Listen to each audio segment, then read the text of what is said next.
আমরা ভাবি মটর পনির বানাতে গেলে অনেক কাজু ক্রিমের দরকার পড়ে, কিন্তু বিশ্বাস করুন আজকের মটর পনিরটা দেখলে আপনারা সঙ্গে সঙ্গে বানাতে যাবেন, কেননা এখানে আমি কোনো কাজু ক্রিম ব্যবহার করিনি। তো দুটো টমেটো কেটে দিয়ে দিলাম জলের মধ্যে, মানে গরম জলের মধ্যে, তার সাথে দিয়ে দিলাম সামান্য একটু শুকনো লঙ্কা আর তেল টমেটোটা সেদ্ধ করার জন্য। এদিকে নিয়ে নিয়েছি 3টে মিডিয়াম সাইজের পেঁয়াজগুলোকে এভাবে লম্বা করে কেটে নিলাম। দেখুন টমেটোটা কত সুন্দর সেদ্ধ হয়ে গেছে। এটাকে নামিয়ে নিয়ে পেঁয়াজটাকে ভাজার জন্য তেলের মধ্যে দিয়ে দেব। পেঁয়াজটাকে একদম ভালো করে ক্রিস্পি করে ভাজবো, মানে পেঁয়াজের বেরেস্তা বানাবো।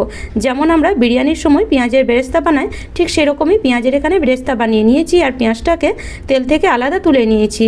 এবার পনিরটাকে কেটে নিচ্ছি। তো এখানে 200 গ্রাম আমি পনির নিয়েছি আর পনিরটাকে এইভাবে একটু ছোট সাইজ করে কেটে নিচ্ছি, মানে খুব বেশি ছোট করিনি, মিডিয়ামে রেখেছি।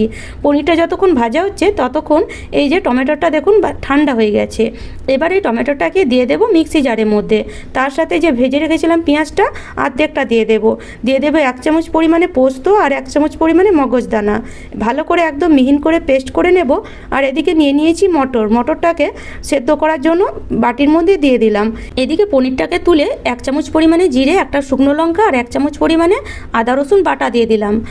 কিছুক্ষণ এটাকে ভেজে নেব, ততক্ষণ মটরটা হয়ে গেছে। এদিকে পনিরটা জলের মধ্যে দিয়ে দিলাম। এবার এটাকে নামিয়ে নেব। এবার এই তেলের মধ্যে যে মশলাটা বেটে রেখেছিলাম সেটা দিয়ে দেব আর তার সাথে কিছু মশলা দেব। তো 1 চামচ পরিমাণে ধনে গুঁড়ো আর 1 চামচ পরিমাণে পনির মশলা, নুন, হলুদ আর কাশ্মীরি লঙ্কা গুঁড়ো।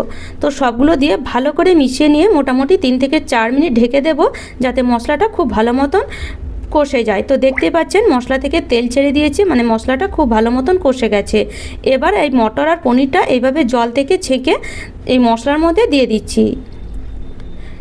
ভালো করে নেড়ে চেড়ে যে টমেটোটা সেদ্ধ করে রেখেছিলাম সেই জলটা ফেলিনি, তো সেই জলটা কিন্তু গ্রেভির জন্য এখানে ইউজ করে নেব। এবার ভালো করে মিশিয়ে নিয়ে 2 থেকে 3 মিনিট ঢাকা দিয়ে দেব।